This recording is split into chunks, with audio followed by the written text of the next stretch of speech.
വേദ്യവസ്തു എന്ത് തന്നെ ആയാലും ഭക്തിയോടെ സമർപ്പിച്ചാൽ ദേവി അത് സ്വീകരിക്കും എന്നുള്ളതാണ് ഭക്തരുടെ ഒരു വിശ്വാസം. എന്തായാലും അതിനുശേഷം ക്ഷേത്രത്തിൽ നിന്നും നിയോഗിക്കുന്ന പൂജാരികൾ തീർത്ഥം തളിക്കുന്നതോടെ പൊങ്കാല സമാപിക്കുകയാണ്. എന്തായാലും ചടങ്ങുകളൊക്കെ ആരംഭിക്കാറായി. ക്ഷേത്രത്തിന് മുന്നിൽ നിന്നുള്ള ദൃശ്യങ്ങൾ നമുക്ക് കാണാൻ കഴിയുന്നുണ്ട്.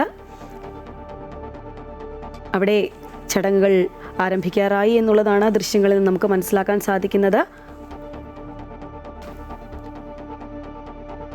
കണ്ണകി ചരിതത്തിൽ പാണ്ഡ്യരാജാവിൻ്റെ വധം നടത്തുന്ന ഭാഗം തോറ്റം പാട്ടുകാർ പാടിക്കഴിഞ്ഞു എന്നാണ് ഞാൻ മനസ്സിലാക്കുന്നത്. അങ്ങനെയാണെങ്കിൽ തന്ത്രി പരമേശ്വരൻ ഭട്ടതിരിപ്പാടിൻ്റെ സാന്നിധ്യത്തിൽ മേൽശാന്തി അനീഷ് നമ്പൂതിരി ശ്രീകോവിലിൽ നിന്ന് ദീപം ക്ഷേത്രത്തിടപ്പള്ളിയിലെ പൊങ്കാല അടുപ്പിലേക്ക് പകരും.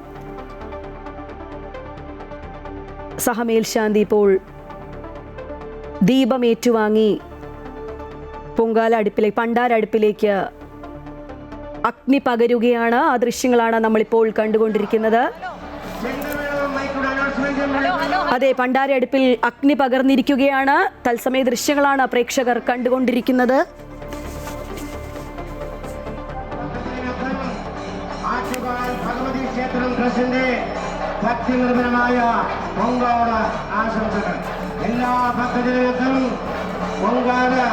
ക്ഷേത്രത്തിൽ ഭക്തർക്ക് ഇനി അവരവരുടെ അടുപ്പുകളിൽ തീ പകരാവുന്നതാണ്. കാരണം പണ്ടാരടുപ്പിൽ സഹമേൽശാന്തി അഗ്നി പകർന്നിരിക്കുകയാണ്.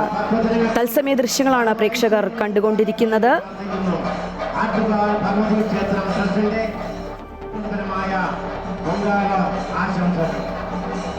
ക്ഷേത്രത്തിൽ ഭക്തർ വളരെ തൊഴുകയോടുകൂടി കാത്തിരുന്ന ആ ഒരു ധന്യമുഹൂർത്തം എത്തിച്ചേർന്നിരിക്കുകയാണ്.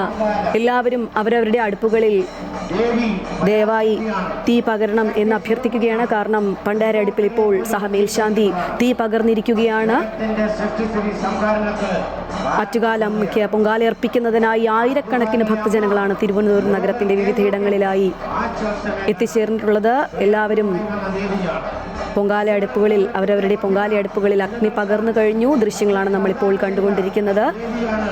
എല്ലാവരും തൊഴുകയോടുകൂടി അമ്മേ നാരായണ, ദേവി നാരായണ, ലക്ഷ്മി നാരായണ, ഭദ്രേ നാരായണ ശരണം വിളികൾ മാത്രമാണ് എങ്ങും മുഴങ്ങി കേൾക്കുന്നത്.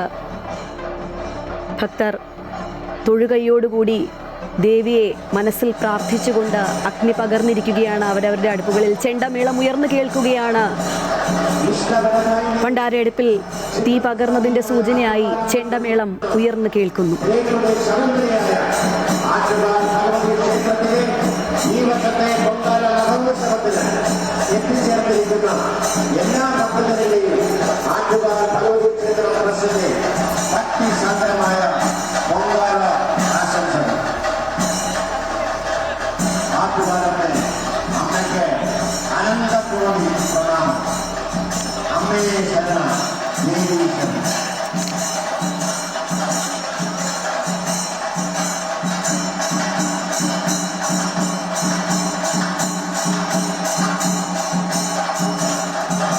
ഇഷ്ടപ്പെട്ട